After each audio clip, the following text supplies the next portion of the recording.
Ya, ini mengulang, ya, sedikit mengulang, tapi tidak akan detail seperti kemarin, ya, bahwa hal yang terpenting bahwa di dalam industri pertenunan itu adalah efisiensi daripada pertenunan itu, ya, bahwa antara efisiensi dengan kualitas itu adalah sesuatu yang apa namanya ya, sesuatu yang saling berebut satu sama lain.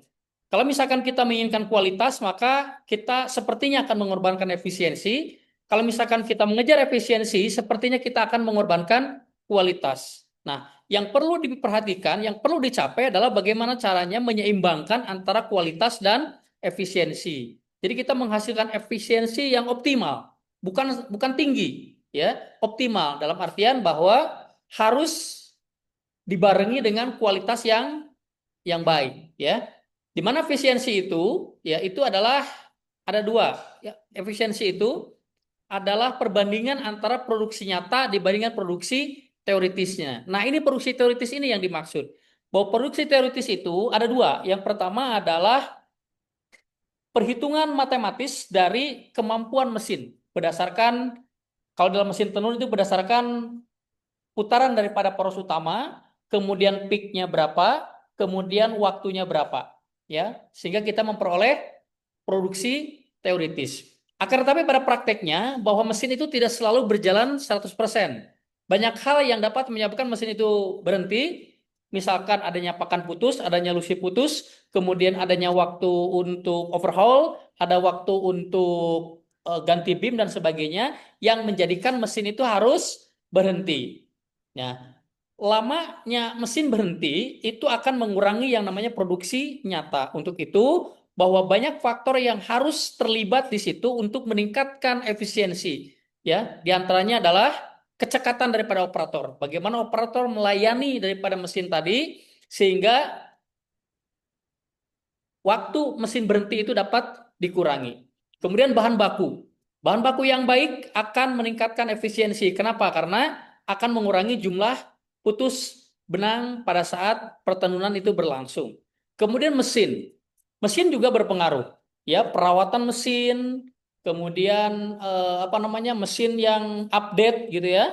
Teknologinya itu juga akan membantu meningkatkan efisiensi. Kemudian manajemen juga, ya, sehingga efisiensi itu, ya, itu kalau misalkan kita analisa, ya, Anda pernah mendengar mungkin istilah yang namanya fishbone diagram, betul tidak? Fishbone diagram itu diagram sirip ikan untuk menganalisa penyebab-penyebab dan bagaimana cara menanggulanginya terhadap sesuatu yang terjadi, misalkan cacat gitu ya. Nah, bahwa produksinya teoritis itu, ya, terkadang itu tidak dibandingkan terhadap produksi teoritis secara matematis, tetapi berdasarkan target. Targetnya berapa? Kalau misalkan kita mencapai target, artinya kita mendapatkan efisiensi yang mungkin 100%. Apakah efisiensi yang berdasarkan target itu bisa melebihi 100%? Bisa. Ditargetkan misalkan sekian juta meter dalam satu bulan, ternyata menghasilkan lebih daripada targetnya. Ya, kenapa? Karena produksi target itu biasanya di bawah daripada produksi teoritis, ya. Nah, ini adalah faktor-faktor yang mempengaruhi efisiensi, ya. Ini sudah dibahas minggu lalu, ada faktor mesin, kemudian kecepatan mesin, kemudian keterampilan operator, kondisi mesin, kemudian kualitas benang. Ini barusan saya bahas ya, ini.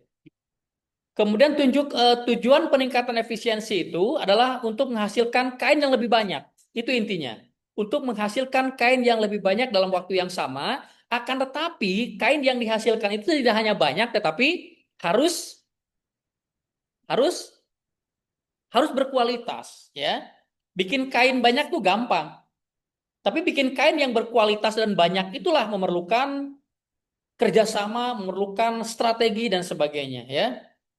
Nah, semuanya bertujuan untuk mengurangi waktu mesin berhenti, ya, menekan biaya produksi, meningkatkan produktivitas tenaga kerja dan mesin, ya. Ini detailnya sudah dibahas minggu lalu, ya. Dan ini adalah mutu, di mana mutu itu dalam pertemuan itu adalah tingkat kesesuaian antara hasil tenunan dengan standar, ya. Mutu tiap orang beda-beda, ya. Mutu itu beda-beda. Apakah perusahaan itu harus membuat mutu yang setinggi-tingginya? Tidak. Perusahaan itu ya membuat produk itu mutunya harus sesuai dengan keinginan daripada customer. Ya, misalkan ini saya bicara di luar konteks pabrik tenun. Misalkan eh, pabrik beca, ya. Beca itu kan terbuat dari apa? Dari besi kan ya, dari besi dan sebagainya. Lalu kita ingin membuat beca dengan kualitas yang setinggi-tingginya. Maka dibuatlah beca itu bahannya dari emas, misalkan itu kan ya. Apakah akan menguntungkan kalau kita jual? Belum tentu. Kenapa? Karena tukang beca tidak perlu bahan yang terbuat dari emas, ya. Jadi meskipun mutunya tinggi, belum tentu laku di pasaran dan belum tentu mendapatkan profit. Karena tujuan daripada perusahaan itu adalah untuk mendapatkan profit. Syukur-syukur gitu ya, ada customer yang mau membeli kain yang seadanya, gitu kan ya. Sobek, belang-belang dan sebagainya diambil dia sama dia semuanya. Tetapi kayaknya untuk zaman sekarang ini sudah agak sulit gitu ya. Apa namanya kalau misalkan kita jalan-jalan ke mall dan sebagainya gitu ya.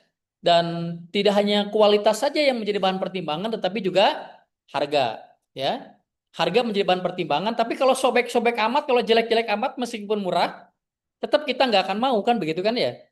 Ya. Jadi yang namanya pasar itu, ya segmentasi pasar itu ternyata dibagi menjadi beberapa kelompok. Yang pertama adalah segmen Amerika, ya. Orang Amerika itu dia itu tingkat pendapatannya itu tinggi, sehingga konsumsi garmennya itu tinggi. Jadi orang Amerika itu yang penting kualitasnya bagus. Dia tidak peduli dengan harga. Makanya kalau misalkan kualitas itu bagus, kemudian dikirim, diekspor ke Amerika misalkan ya, itu perusahaan itu mendapatkan untung yang lebih banyak. Kenapa? Karena dibeli dengan harga yang tinggi. Orang Amerika mikirnya yang penting kualitasnya bagus, harga nggak masalah. Yang kedua adalah Eropa. Eropa sedikit di bawah Amerika. Ya. Yang ketiga adalah kawasan market Timur Tengah. Orang Timur Tengah itu ya, itu mempertimbangkan kualitas tetapi dia juga bicara tentang harga. Yang selanjutnya adalah Asia. Asia hampir balance. Ya, ada istilah tawar-menawar dan sebagainya gitu kan ya. Dia hanya kualitas yang baik tapi juga harganya yang baik. Lalu yang selanjutnya adalah segmen lokal. Orang lokal itu ya, itu mereka yang menjadi perhatian utama adalah harganya. Ya, silakan Anda main ke mall kalau misalkan di situ ada diskon 80%, itu pasti orang banyak berkumpul di situ. Ya. Kenapa? Karena orang lokal itu tidak semua ya, orang lokal itu tapi rata-rata ya. Saya juga seperti itu gitu kan ya. Kalau misalkan kita mau beli baju ya, harganya misalkan diskon 80% atau bahkan 90%, ya, sobek sedikit nggak masalah. Nanti juga bisa dijahit. Wah, ini harganya murah, ya, tetapi ada noda-nodanya di situ, noda oli dan sebagainya misalkan gitu kan ya. Nggak masalah, nanti juga bisa dicuci. Itu orang lokal. Ya, saya nggak tahu kalau Anda gimana. Apakah Anda mempertimbangkan harga nggak? Ketika Anda masuk ke mall, jalan-jalan, lihat baju, yang pertama kali Anda pegang apanya? Apa? Tagnya dibalikin, harganya berapa kan gitu kan ya? Itu tidak sama kita kalau begitu ya. Jadi kalau misalkan saya lihat baju, lihat apa, yang pertama kali dipegang itu bukan bajunya, tapi tagnya, harganya berapa. Kalau misalkan harganya masih terjangkau, barulah kita agak lama pegang itu kan gitu ya. Tapi kalau misalkan harganya udah misalkan baju gitu kan ya, biasa Anda beli misalkan 100.000, tiba-tiba baju itu misalkan harganya 899.900 ya. Anda langsung simpan lagi kan gitu kan ya. Ya tidak dilihat secara detail baju itu. Artinya Anda mau sih sebenarnya gitu kan, tapi percuma gitu kan ya. Apa namanya harganya terlalu mahal ya. Oke. Ini adalah faktor yang mempengaruhi mutu. Yang pertama adalah kualitas benang, kemudian ketepatan pengaturan mesin, kemudian kinerja sistem otomatisasi. Nah, ini otomatisasi penting, ya, bahwa di dalam proses pertenunan, ya, untuk membuat kain tenun itu, ya, sebenarnya cukup 5 gerakan pokok dulu, itu ya konsep dulu. Yang pertama adalah pembukaan mulut lusi. Yang kedua peluncuran benang pakan. Yang ketiga gerakan pengetekan. Yang kelima, keempat gerakan penguluran benang lusi. Yang kelima gerakan penggulungan kain. Apakah kain sudah jadi? Sudah. Dulu cukup gerakan-gerakan itu untuk membuat kain dan berbisnis kain dan mendapatkan untung. Kenapa? Karena mungkin dulu itu orang-orang banyak yang membutuhkan kain sementara suplainya sedikit. Jadi mereka tidak mempertimbangkan masalah kualitas, ya. Tapi lama kelamaan, ya, antara supply dengan demand itu sudah mulai seimbang, customer diberikan pilihan, ya, pilihan. Oh ini desainnya bagus, oh ini misalkan bahannya bagus, enak dan sebagainya, ya. Oh ini misalkan bagus nih, nggak ada cacat gitu kan ya. Nah, mulailah orang berpikir saya ingin kain atau baju yang tidak cacat kan gitu kan ya. Maka pabrik pertenunan membuat kain dengan 5 gerakan pokok saja tidak cukup, tetapi harus disertai dengan peralatan-peralatan otomatisasi. Apa fungsi daripada otomatisasi tadi? Yaitu untuk mencegah terjadinya cacat lebih awal. Ya, itu intinya. Di zaman modern sekarang, bahwa gerakan-gerakan pertenunan itu sekarang tidak terbatas lagi ke 5 gerakan, tetapi sudah 6 gerakan sekarang. Yang pertama adalah gerakan pembukaan, peluncuran, pengetekan, penguluran, penggulungan, dan otomatisasi. Sekarang sudah include otomatisasi itu. Ya, tanpa otomatisasi kita tidak bisa membuat kain. Kenapa? Karena definisi kain untuk zaman sekarang itu bukanlah kain yang asal kain, tetapi kain yang bermutu. Kan gitu ya? Kain yang bermutu. Kain yang bermutu itu dihasilkan dari mesin-mesin tenun yang dilengkapi dengan peralatan otomatisasi. Kenapa? Karena dengan peralatan otomatisasi, cacat yang akan ditimbulkan dapat dicegah dari awal. Ya. Kemudian faktor yang mempengaruhi mutu juga masalah lingkungan kerja. Lingkungan kerja tidak hanya terbatas kepada kelembaban dan kebersihan sebenarnya. Ya, kalau misalkan Anda terjun langsung ke lapangan, Anda akan berinteraksi dengan orang-orang, ya, dengan teman-teman sejawat, anak bawahan dan sebagainya. Ya, kalau misalkan Anda, ya, bukan Anda lah ya, Anda tidak akan menjadi operator. Misalkan anak buah Anda, gitu kan ya, kondisi apa lingkungannya kurang bagus, dalam artinya lingkungan circle pertemanannya di perusahaan itu jelek, maka akan berpengaruh terhadap mutu juga, ya. Oke.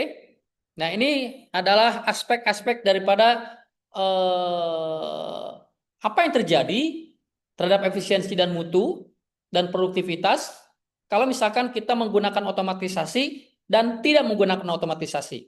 Ya. Ini tidak perlu dicatat, Anda dengarkan saja, ya. Nanti akan direkam, ya. Direkam, kemudian nanti videonya akan dikirim ke Anda, ya. Jadi Anda bisa lihat ini nanti, ya. Bisa diulang lagi pelajarannya gitu ya. Kalau misalkan efisiensi tanpa otomatisasi ini, mesin akan selalu berjalan terus karena tak ada otomatisasi yang bisa menghentikan. Apa yang terjadi dengan efisiensi? Apakah akan rendah atau tinggi? Kalau misalkan mesin selalu berjalan terus, tidak berhenti karena tidak ada otomatisasi, bagaimana dengan efisiensi? Efisiensi akan tinggi, ya. Kenapa? Karena menghasilkan kain yang banyak, ya. Tetapi definisi kain itu adalah tidak hanya kain yang ada silangan-silangan benang lusi dan benang pakan, tetapi harus bermutu. Dengan otomatisasi, mesin berhenti otomatis hanya saat perlu. Jadi waktu hilang berkurang. Ya. Bagaimana dengan efisiensi kalau misalkan adanya peralatan otomatisasi? Efisiensi akan turun. Kenapa? Karena mesin akan berhenti kalau misalkan terjadi pakan putus, lusi putus dan sebagainya. Sementara kalau tanpa otomatisasi, meskipun lusi putus, meskipun pakan putus, maka mesin akan jalan terus. Kalau dengan otomatisasi, cacat kain sering lolos karena operator terlambat bereaksi, maka mutu akan turun. Tapi kalau misalkan dengan otomatisasi, cacat dapat dicegah karena sensor mendeteksi gangguan lebih cepat. Ya, sebelum terjadinya pakan kosong, mesin berhenti. Ya, sehingga akan dicegah. Kalau misalkan tanpa otomatisasi, produktivitas karyawan itu selalu bergantung kepada yang namanya pengalaman operator. Kalau operatornya baru-baru, maka produktivitasnya bakal rendah. Ya. Tapi kalau misalkan dengan otomatisasi, dia akan konsisten dan stabil karena sistem kendali otomatis. Ya, sudah tidak ada campur tangan manusia lagi ketika dia mendeteksi lusi putus atau pakan putus, ya, mesin berhenti tanpa perlu intervensi daripada operator. Nah, pertemuan ini akan membahas tentang peralatan otomatisasi yang ada pada mesin tenun dan fokus kita pada hari ini, ya, yaitu terhadap otomatisasi penjaga pakan putus. Artinya bukan berarti peralatan ini mampu menjaga supaya pakan tidak putus, bukan itu ya definisinya. Tapi yang dimaksud itu adalah ketika terjadi pakan putus atau pakan tak sampai, ya, maka bagaimana caranya supaya mesin itu dapat mendeteksi, kemudian dia akan menghentikan mesin itu, ya. Yang pertama, ini kita bicara di mesin shuttle dulu, ya, mesin teropong.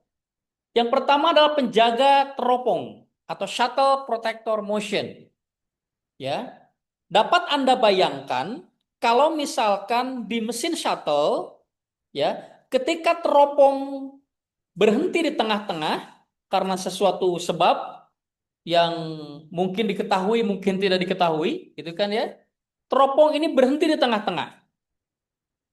Apa yang terjadi kalau misalkan mesin tenun itu berjalan terus? Kemungkinan yang pertama, benang lusi akan putus selebar teropong tadi. Kenapa? Karena benang lusi akan menderita tegangan yang berlebihan akibat daripada dia mendesak teropong tadi. Oh, dia terdesak oleh teropong tadi. Yang kedua, mungkin sisir tenun akan rusak karena dia menabrak teropong, kan gitu kan ya. Biasanya dia mengetek benang yang lembut, ya, kecil, tetapi tiba-tiba dia mengetek teropong. Apa yang terjadi? Mungkin sisir rusak. Selain sisir yang rusak, mungkin teropongnya juga rusak. Kan begitu kan ya? Sehingga untuk menghindari ini, ya, diperlukan sebuah otomatisasi yang dapat menghentikan mesin ketika teropong berhenti di tengah-tengah. Ya, ada dua sistem yang diperkenalkan. Ya, saya nggak tahu ini prakteknya sudah nyampe sini apa belum. Yang pertama adalah sistem sisir lepas atau rate release mechanism. Pernah dengar ini? Pernah dengar belum? Ini prakteknya sudah nyampe sini belum? Prakteknya nyampe mana sekarang? Sarung. Oh, berarti masih ini ya, masih masih apa? Masih jauh ya. Ini nanti akan ada praktek untuk mengetahui shuttle protector ini. Ya. Jadi intinya bahwa ketika teropong berhenti di tengah-tengah, bagaimana caranya supaya mesin itu berhenti? Kan begitu kan ya? Yang pertama adalah sistem sisir lepas yang berfungsi mencegah benturan red. Red itu adalah sisir dengan shuttle yang macet. Macet itu artinya dia berhenti di tengah-tengah. Lalu cara kerjanya bagaimana? Jika shuttle tidak mencapai box penerima, jika shuttle tidak mencapai box penerima, maka mesin berasumsi bahwa teropong ini ada di sekitar race atau dataran luncur yang ada benang lusinya. Bahwa sudah saatnya teropong ini nyampe di laci berikutnya, tetapi tidak ada. Ya, pasti ada sesuatu kan begitu. Misalkan Anda naik pesawat misalkan dari Jakarta ke Singapura misalkan ya. Dari Jakarta ke Singapura ya. Anda dijadwalkan tiba jam 12.30 ya. Berangkat sesuai dengan jadwal. Tapi sudah jam 14.30 atau jam 12.30 lebih itu pesawat tidak datang-datang. Komunikasi terputus. Maka asumsi kita apa? Telah terjadi sesuatu pada pesawat itu. Ya, ya biasanya kecelakaan, biasanya ya. Kalau udah hilang kontak dan segala macam itu ini biasanya itu udah hilang, ya, udah celaka kan gitu ya. Sama seperti teropong. Sudah saatnya teropong ini sampai di laci berikutnya, tetapi kok tidak ada ditunggu-tunggu. Pasti ada sesuatu.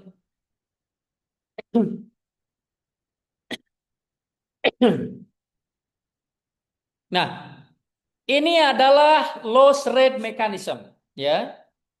Loss rate mechanism ini sistem sisir lepas. Sistem sisir lepas ini, ya, kalau misalkan Anda perhatikan ini, ya.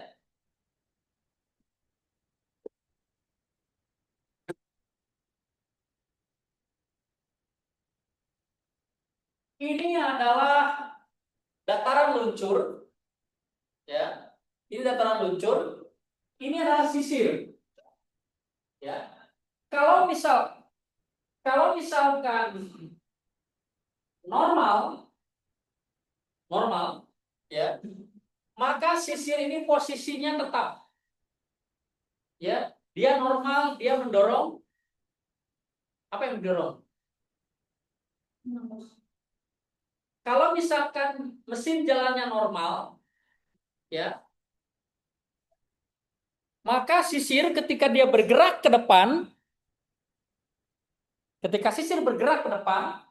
apa yang dia dorong? Benang pakan. Benang pakan itu tidak memberikan perlawanan gitu kan terhadap sisir, sehingga sisir akan kokoh di sini. Sisir akan kokoh.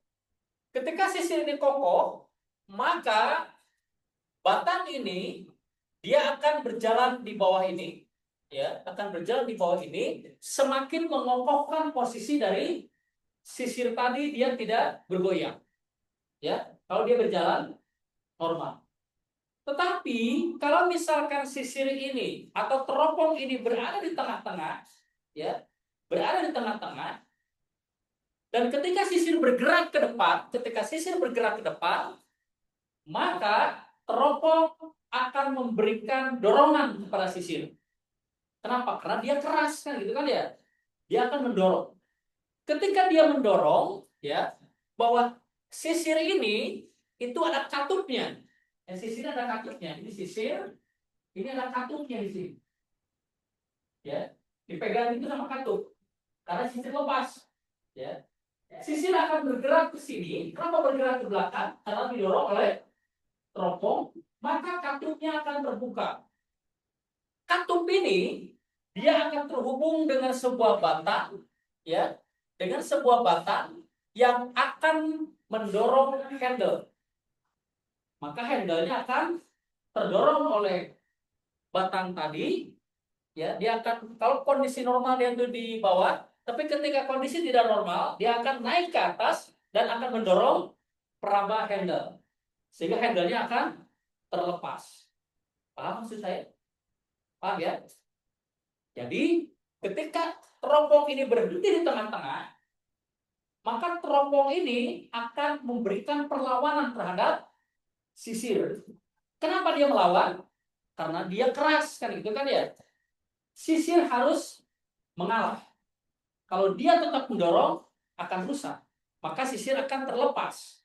Kenapa sisir bisa terlepas? Karena katupnya terbuka. Ketika katup terbuka, ya, ketika katup terbuka, ini katupnya. Ketika katup terbuka, maka ini akan terangkat ke atas. Ketika terangkat ke atas, maka dia akan sejajar dengan peraba handle. Ketika ditabrak, gitu kan ya, maka dia akan melepaskan handle. Ketika handle terlepas, apa yang terjadi? Mesin berhenti. Kalau mesin berhenti, apa yang terjadi? Kalau mesin berhenti, apa yang terjadi? Pertenunan berhenti. Apakah sisir aman? Ya. Apakah banyak benang lusi yang putus? Tidak. Apakah teropong aman? Ya. Karena itu yang diinginkan oleh kita, yaitu menjaga supaya teropong itu aman, tidak rusak, sisir juga tidak rusak, benang lusi tidak putus, dan mesin harus berhenti. Lalu selanjutnya apa? Kita tangani, kita ambil teropongnya, ya, kita ambil teropongnya, kemudian kita masukkan ke dalam laci. Apakah laci kiri, laci kanan tergantung dia berhentinya di mana. Dan ingat, biasanya di situ akan membawa benang pakan di situ, yang panjangnya cuma setengah daripada lebar kain. Apa yang harus kita lakukan dengan benang itu? Kamu kenapa sakit? Oh, lagi. Masih aman kan? Aman?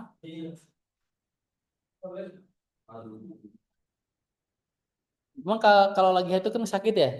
Apa semua merasakan sakit? Nah. Kalau mau keluar boleh. Boleh. Nanti saya absenkan kalau ini. Ya. Paham ya? Sistem sisir lepas ya. Paham ya? Ada yang bingung nggak? Aman ya? Paham ya? Oke, ini sistem sisir lepas. Tujuannya apa? Shuttle protector sebagai penjaga shuttle. Ini kita coba lihat ininya ya di YouTube-nya. Ini saya nggak tahu kenapa ini YouTube ini biasanya kalau di copy ini dia langsung mau ya. Ini harus di copy manual kayak begini.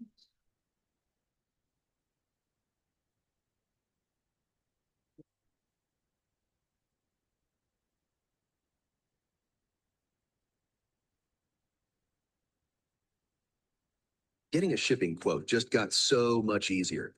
Your competitive shipping rate, Ntar dulu, ini ada lightning gangguan. fast. Nah ini ya, lihat.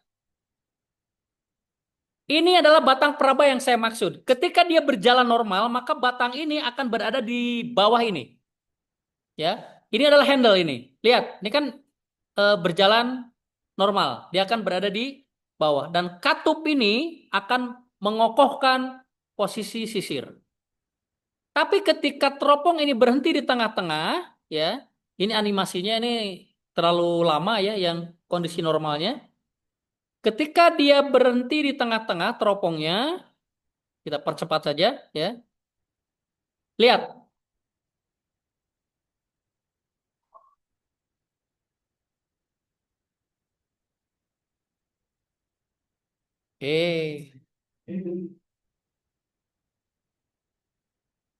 lihat, batang ini akan sejajar dengan raba ini. Ketika dia berdorong di sini, kenapa dia mendorong? Karena dia posisi sedang melakukan proses pengetekan. Maka posisinya ini ya sejajar dengan ini. Ketika didorong, maka ini akan melepaskan handle. Mesin akan berhenti. Nanti Anda lebih jelasnya nanti lihat di, saya nggak tahu masih jalan apa enggak ya mesinnya ya. Yang ini. Ya. Itu adalah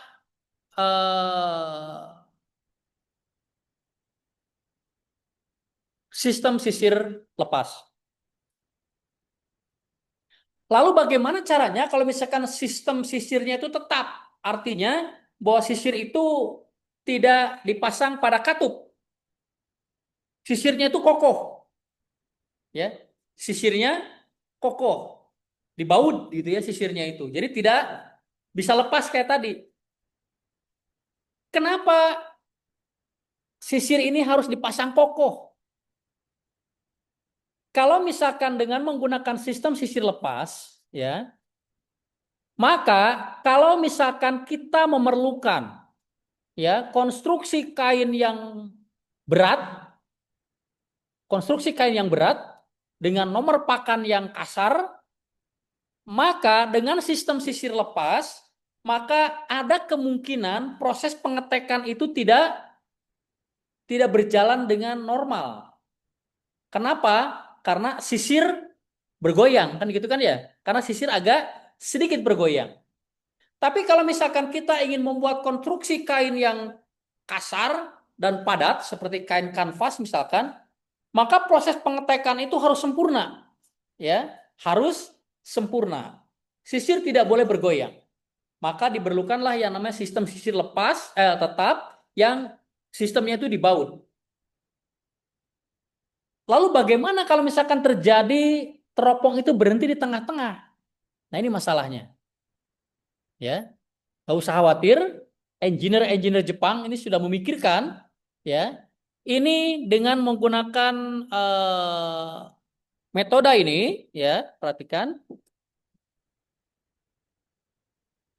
ya. Kuncinya di sini. Ini adalah laci.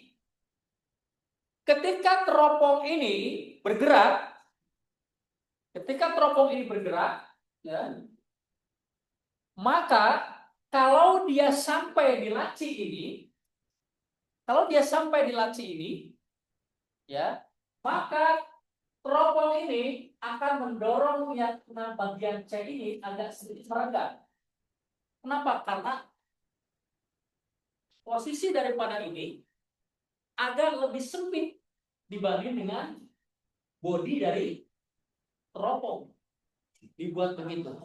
Akan tetapi ketika teropong ini masuk, maka ini akan sedikit melebar.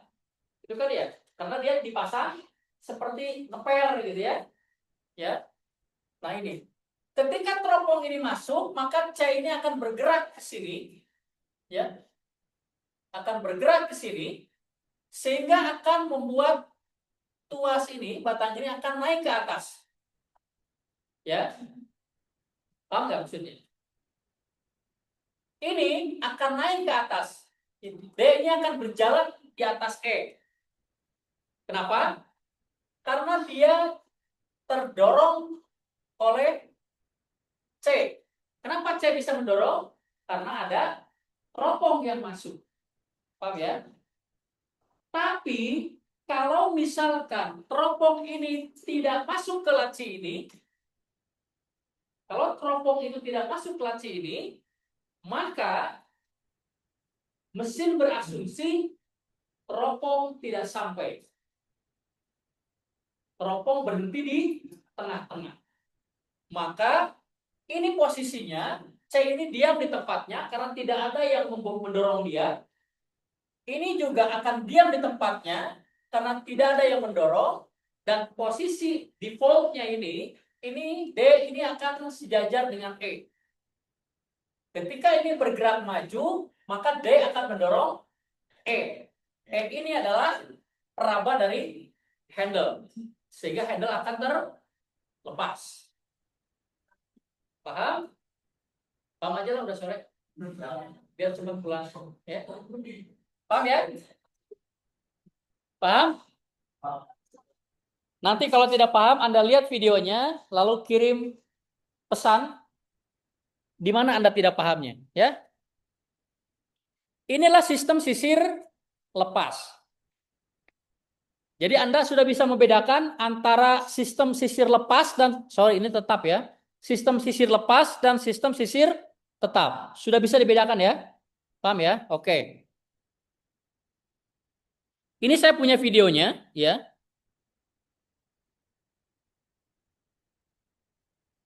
Saya nggak tahu ini video apa ini ya, bentar. Takutnya salah.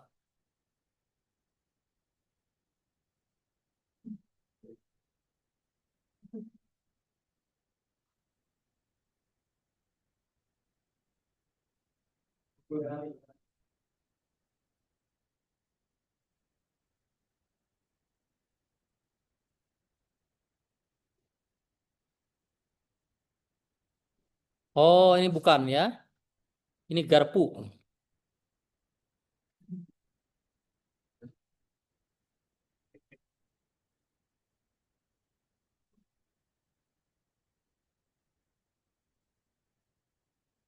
Ini juga garpu ya. Oke. Sepertinya videonya tidak ada ya. Tapi Anda sudah paham ya? Yang tadi, yang ini ya? Paham? Paham aja lah ya. Udah setengah empat. Oke, selanjutnya ada peralatan otomatisasi yang tidak kalah pentingnya, yaitu adalah untuk meraba benang pakan. Masalahnya sekarang, yang tadi saya ceritakan itu adalah kalau terjadi kegagalan peluncuran pakan yang menyebabkan teropong berhenti di tengah-tengah.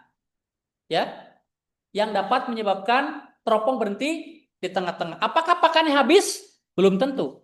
Apakah pakannya putus? Belum tentu. Yang jelas dia berhenti di tengah-tengah, kan begitu.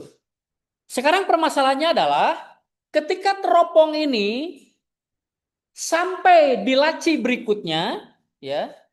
Ketika teropong ini sampai di laci berikutnya, laci yang ini maksudnya, dia akan mendorong C dan mesin normal. Tetapi apa yang terjadi kalau misalkan benang pakannya itu tidak ada sebenarnya? Ya, tanpa benang pakan pun ini akan berjalan normal, betul tidak? Tanpa benang pakan pun, misalkan kita menggunakan teropong tanpa benang, lalu kita jalankan mesin, maka otomatisasi ini akan tetap menjalankan mesin. Kenapa? Yang dia deteksi bukanlah benang pakan, tetapi teropong. Maka sistem ini harus dibarengi dengan sistem penjaga benang pakan untuk meraba benang pakan. Jadi di mesin ini ada dua. Satu, meraba teropong. Yang kedua, harus mendeteksi ada tidaknya benang pakan. Karena percuma dia berhasil meraba adanya apa? Teropong, tetapi dia tidak bisa meraba benang pakan. Tetapi terjadi cacat. Maka dia akan dibarengi dengan sistem penjaga pakan putus yang salah satunya adalah sistem garpu pinggir. Sesuai dengan namanya, ini mirip seperti garpu sendok ya. Kalau garpu sendok itu kan dia lurus, tapi ini agak dibengkokkan gitu kan ya. Perhatikan videonya.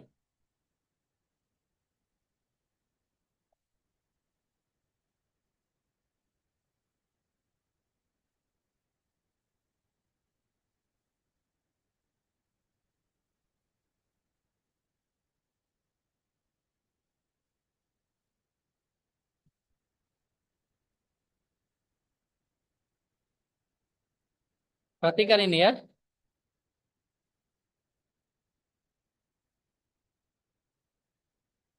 Sistem We can see garpu that pinggir. move up and down by the camera. Perhatikan ini adalah ini perabanya ini ya.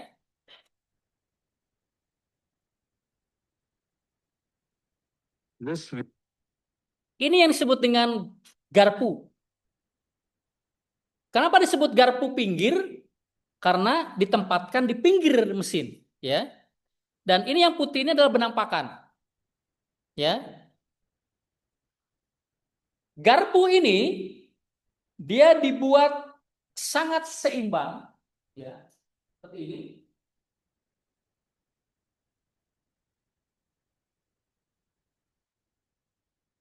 Ketika ada benang pakan dan garpu ini bergerak maju mundur, garpu ini bergerak maju mundur, ya. Garpunya diam, tetapi tahu lade ya? Lade yang bergerak maju mundur. Dia akan mendekati si garpu ini. Ketika ada benang pakan, maka sisi garpu ini dia akan terungkit. Ya, perhatikan. shows a wet thread Lihat. line. Ya kan? Akan sedikit terangkat dan ini ada kaitnya di sini. Dan kaitnya ini akan menjauhi batang ini. Kalau ada benang pakan. Kenapa? Karena dia terdorong, si garpu ini terdorong oleh benang pakan. Perhatikan. The baseboard. Due to the weft tension, the hooked tail end of the fork is raised, and so the loom continues to run. Lalu apa yang terjadi kalau misalkan benang pakannya tidak ada? Maka dia akan seperti ini. Ya. Dia akan dijangkau. Sehingga ketika ini bergerak mundur, maka si garpu ini akan ikut terdorong. Di satu sisi, garpu ini akan terhubung dengan mekanisme untuk menggerakkan handle. Sehingga handle akan terlepas dan mesin akan berhenti. Ya. There is no weft. We can see the hooked tail end of the fork is on the hammer. In this action, see the Lihat. Ini garpu. Dia akan terhubung secara mekanis ke pelepas handle ini. Ya. Kalau tidak ada benang pakannya, maka ujung hook dan hammer itu akan bersatu. Ya, ketika hammer ini bergerak mundur, ya, maka akan membawa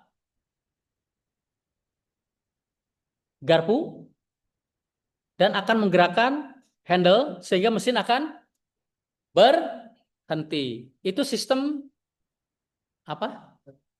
Sistem garpu pinggir atau side fork. hammer pulling the hooked tail end that causes the starting handle. Perhatikan ya video ini, lihat.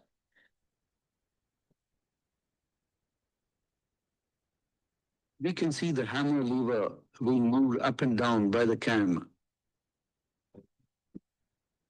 Perhatikan, ini adalah hammernya. This Ini ketika ada benang pakan, maka garpu akan terungkit ke atas sehingga ujungnya itu akan menjauhi hammer. so the loop continues to run. Ketika tidak ada benang pakannya, There is maka ujung daripada you can see garpu ini akan terkait oleh hammer dan this akan action, menggerakkan see the handle pulling the hooked sehingga mesin akan end that berhenti. causes the starting handle to. We can see the hooked tail end of the fork.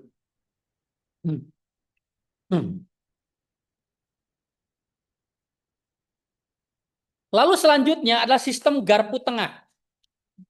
Kalau tadi sistem garpu pinggir. Kenapa disebut garpu pinggir? Karena garpunya ditempatkan di pinggir. Yang sekarang adalah sistem garpu tengah atau center fork. Ya. Kita lihat videonya ya. Supaya Anda bisa mendapatkan gambaran ya.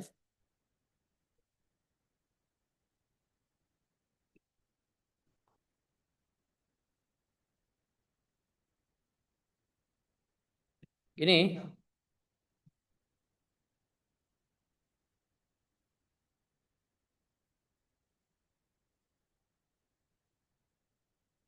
Let us look at the sleigh's backward movement. kelihatan nggak di situ ada samar-samar kelihatan ada 3.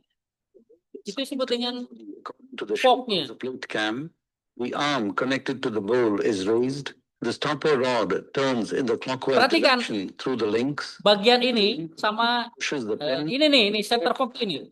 rises. The fork is raised. The pusher at the extreme right end of the stopper rod is raised. The sleigh's forward movement. Perhatikan. Ketika batang peraba ini berjalan di bawah ini, ya, maka mesin akan berjalan. Karena ini itu adalah ini itu. Karena ini tuh ya berfungsi seperti tombol on off. Ya. Kalau misalkan dia on, maka akan selalu on kalau misalkan batang ini berjalan di bawah ini.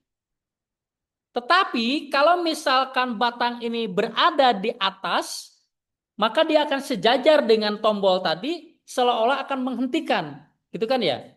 Nah, posisi daripada ini itu ditentukan oleh yang namanya center fork tadi. ketika center fork ini meraba adanya benang pakan, maka ini akan berjalan di bawah. Tapi ketika dia meraba tidak ada benang pakan, maka ini akan berada dalam jangkauan ini sehingga seolah-olah akan mematikan, ya, akan mematikan mesin. Jadi prinsipnya begitu. When the sleeve moves forward, the bowl is lowered gradually. The arm connected to the bowl is lowered. Through the links, the stopper rod turns in the clockwise direction. The fork bracket and fork are lowered. The pusher goes below the stopper bracket.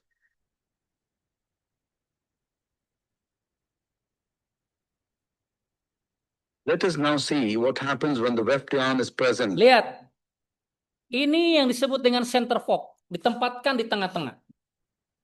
Ditempatkan di tengah-tengah. Dia akan meraba benang pakan. Karena benang pakan ini dia memiliki tension, memiliki tegangan, maka benang pakan ini akan diraba oleh apa? Oleh fork ini, maka tuas yang tadi akan berjalan di bawah knop tadi. During the forward movement of the sleeve, if weft yarn is present, the fork prongs will descend to feed the weft yarn. Due to the tension in the weft yarn, the catch and the lever tooth will not touch each other. The pusher passes Lihat, below. ini yang terjadi kalau misalkan ada benang pakan. Ini akan berjalan di bawah ini. Ya. The stopper bracket. Kalau misalkan tidak ada benang pakan, apa yang terjadi? Let us now see what happens when weft yarn is absent. During the forward movement of the sleeve, Nah, if the ini adalah ketika benang pakan tidak ada. descend right up Lihat, to the bottom dia akan end of the groove. turun ke The bawah. catch engages the lever tooth. This situation, as the sleeve moves forward, the pusher pushes the stopper bracket and the loom stops instantaneously. Lihat, dia akan menekan, ya. Ini adalah sistem You always apa? Center fork, ya.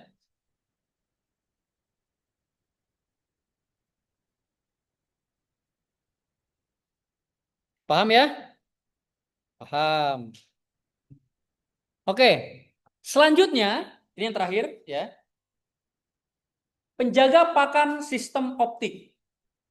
Ya, ini sudah tidak menggunakan lagi peralatan-peralatan mekanik, ya, seperti garpu pinggir, garpu tengah dan sebagainya. Yaitu menggunakan yang namanya sistem optik. Optik itu adalah cahaya. Di mana cahaya yang biasa digunakan adalah inframerah. Ya.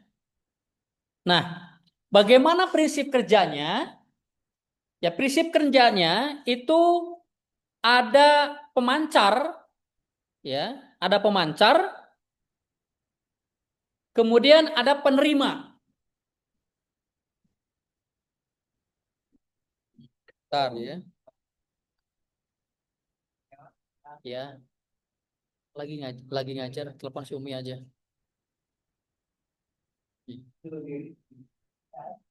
Ya. Jadi perhatikan di sini, ya di situ ya, lihat. Ini adalah sinar yang terus memancar.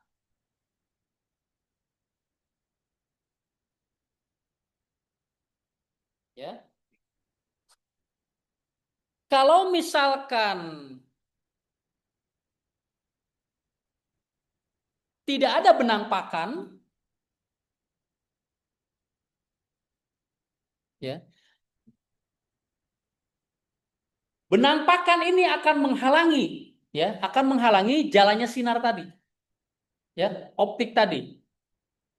Sehingga kalau misalkan benang pakan ini ada, maka mesin akan berjalan terus. Ya. Tapi kalau misalkan benang pakan tidak ada, mesin akan berhenti. Ya. Jadi dengan optik ini, maka si optik ini akan mendeteksi ada tidaknya benang pakan. Ya. Paham ya? Paham? Kenapa paham? karena udah mau jam 4. Jadi paham ya? Oke, ya jadi pada intinya ya, bahwa pertemuan hari ini adalah kita membahas tentang peralatan otomatisasi penjaga pakan. Ya, minggu depan kita akan membahas tentang penjaga lusi. Ya. Jadi kesimpulannya bahwa kita sudah mengetahui tentang shuttle protector, di mana ada sistem sisir lepas dan sistem sisir tetap. Kemudian ada penjaga pakan, diantaranya adalah garpu pinggir dan garpu tengah. Kemudian ada yang menggunakan opti. Perlu dipahami bahwa kalau misalkan kita menggunakan sistem garpu pinggir, ya, menggunakan sistem garpu pinggir dan sistem garpu tengah itu berbeda. Karena garpu itu hanya ditempatkan di satu sisi mesin. Ya. Karena garpu itu ditempatkan di satu sisi mesin, maka dia hanya akan mendeteksi setiap 2 pakan saja. Kalau misalkan benang pakan ini habis, dan dia posisi habisnya itu sedang lari ke arah yang tidak ada garpu pinggirnya, mesin akan berjalan terus selama 1 pakan. Tapi ketika dia kembali, akan mati. Jadi dia akan meraba setiap 2 pakan saja. Tapi kalau sistem garpu center, ya, maka dia akan meraba setiap 1 pakan. Baik pakan itu ke arah kiri ke kanan atau kanan ke kiri, tetap dia akan teraba oleh garpu tadi. Tapi kalau misalkan garpu pinggir, dia hanya akan meraba benang pakan yang kebetulan melewati dirinya. Karena dia ditempatkan di satu sisi saja, maka dia hanya akan mendeteksi setiap 2 helai benang pakan. Ya, ada pertanyaan? Ya, tadi sebelum saya masuk, saya ketemu dengan Pak Sajinu ya, dan dia bilang bahwa Pak Sajinu sudah menjanjikan kepada Anda bahwa UAS ini adalah open book, betul? Mau dirubah nggak? Open book boleh, ya, asal jangan open chat GPT, ya. Baik ya. Saya selalu menerbitkan video-video ya ketika saya ngajar di S2 ya, ketika saya ngajar di tempat-tempat, bukan tempat ya, di kelas-kelas lain ya. Saya mengajar tentang teknologi nirtenun dan sebagainya, itu ada videonya ya. Dan di sini pun nanti ini saya akan upload video ini ya. Dan silakan Anda dengerin lagi ya. Kalau misalkan Anda punya waktu, silakan dengerin lagi, lihat lagi ya. Karena nanti ujian itu akan berdasarkan apa yang Anda dengar di sini. Ya?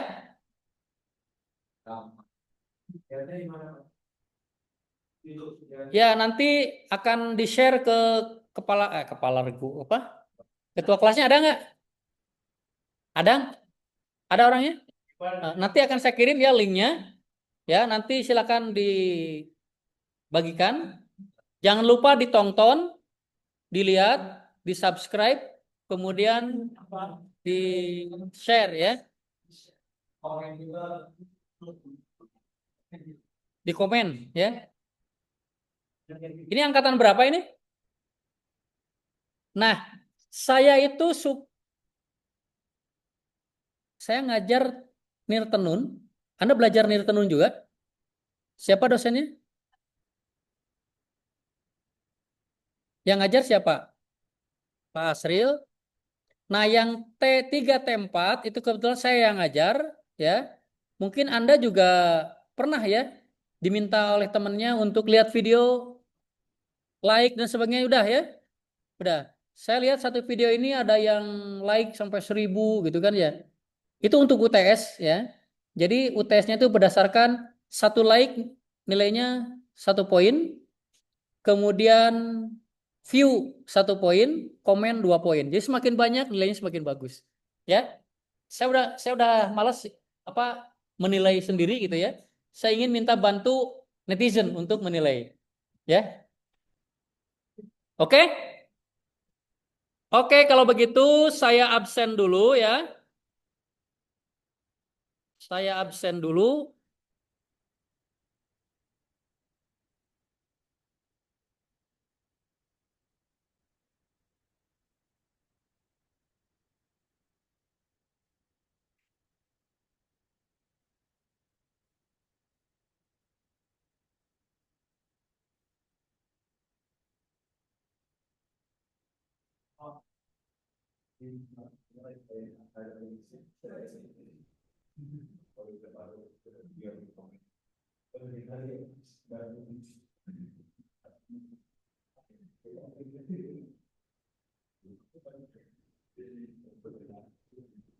Ini suka ada yang buka, siapa ini ya? Padahal saya nggak ngapa-ngapain. Pas Ajino gitu. Oke ya, saya absen dulu. Abdurrahman, Radit, Adit, Dinda. Mana Dinda? Ariel, Daleana.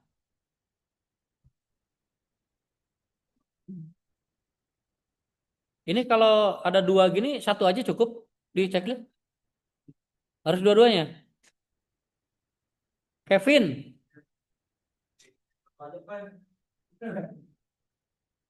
Alfonta, Fauzan. Ini kamu bayar SPP-nya 2 kali. Mana Fauzan? Obrai. Nama kamu aneh, kamu orang mana? Kamu orang mana? Hah? Medan. Ini kalau di Bandung nama Obrai itu nggak ada ya. Tapi kalau di Medan gimana? Di Medan banyak, banyak. Nama kamu banyak di sana. Atau cuma satu? Faiz, Tanzil. Nah ini baru bayar SPP-nya 1 kali. Ekin, nggak ada. Alessandro, nggak ada. Glorian, Devita, nggak ada. Naswa, mana lihat? Oh.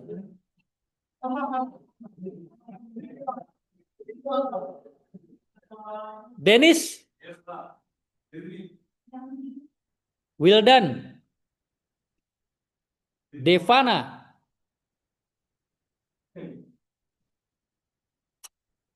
Elviani. Coba kamu minggir dikit. Ketutup kalau gitu ke sini. Nah, gitu. Angela. Betul ya? Enggak, maksudnya pronunciation-nya betul. Angela. Shakes. Enggak ada Shakes. Marionata. Roma. Mana Roma?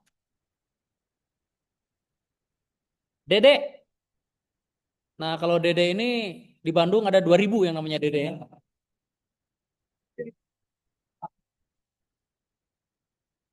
Anak kecil gitu kan ya. Itu namanya ini semua dipanggil Dede gitu ya.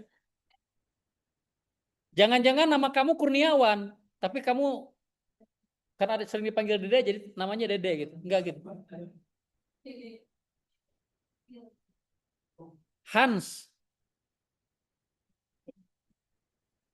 Aditya,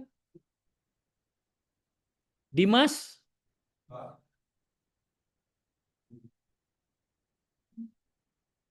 Arifan, Farel, Farel mana Farel? Enggak ada. Nasya, mana Nasya? Nasya Nailah Adelianti. Oh, yang ini yang koma-koma itu ya, yang kemarin. Bentang, Emi, Cahya. Ini kelas ini yang kemarin kunjungan industri kan? Mau.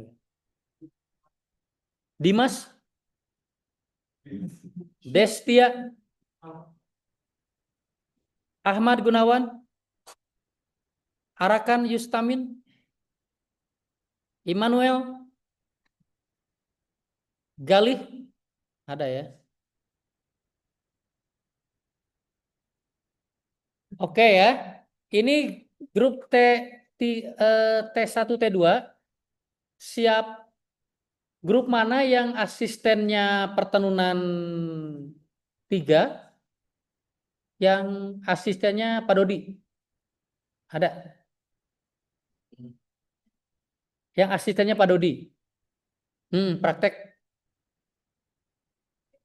T2. T1 enggak? Oke. Nah, kita akan mengadakan kunjungan, yang T2 berarti ya. Akan mengadakan kunjungan ke pabrik sarung Sabtu ini. Sudah tahu? Sudah tahu ya? Akan mengadakan kunjungan, ini acara rutin ya. Untuk mengenal bagaimana proses pembuatan kain sarung ya, dan ada beberapa teknik pembuatan kain sarung yang tidak dipelajari di sini dan bisa dilihat di sana ya.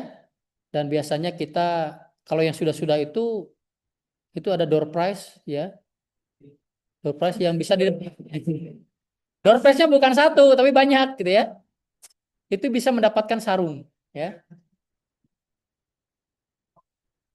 Mana yang T2? Coba acungkan tangan yang T2 mana? Sudah tahu ininya ya, bahwa kita akan diterima jam 8 pagi di pabrik sarungnya. Kenapa? Karena kalau terlalu siang mereka sibuk, karena Sabtu itu adalah hari gajian buat mereka. Jadi owner sibuk gitu, kalau siang-siang itu sibuk ngasih gaji. Karena gajinya mingguan. Dan kalau hari Sabtu itu kan setengah hari mereka operasionalnya. Jadi cuma pagi-pagi kita nih ya. Teknisnya, karena rumah saya itu kebetulan itu satu arah dengan pabrik yang akan kita tuju. Jadi titik kumpulnya itu di rumah saya. Di luar ya, bukan di rumah. Di luarnya. Di luarnya. Di luarnya ya. Ngumpul di situ ya. Ngumpul di situ ya. Ini semua ada motor kan? Ya, maksudnya kalau nggak ada motor ya itu apa namanya? Nebeng ke temannya ya. Paling saya bisa muat 7 orang. Mobil saya cuma muat 7 orang, tapi kalau mau dipadatkan bisa lah 20 ya. Baik ya. Jadi Anda jam 7 harus sudah ada di tempat saya ya. Kita akan berangkat karena dari tempat saya ke lokasi itu kurang lebih sekitar 30 sampai dengan 40 menit ya. Oke ya? Oke, kalau begitu ya. Untuk hari ini terima kasih atas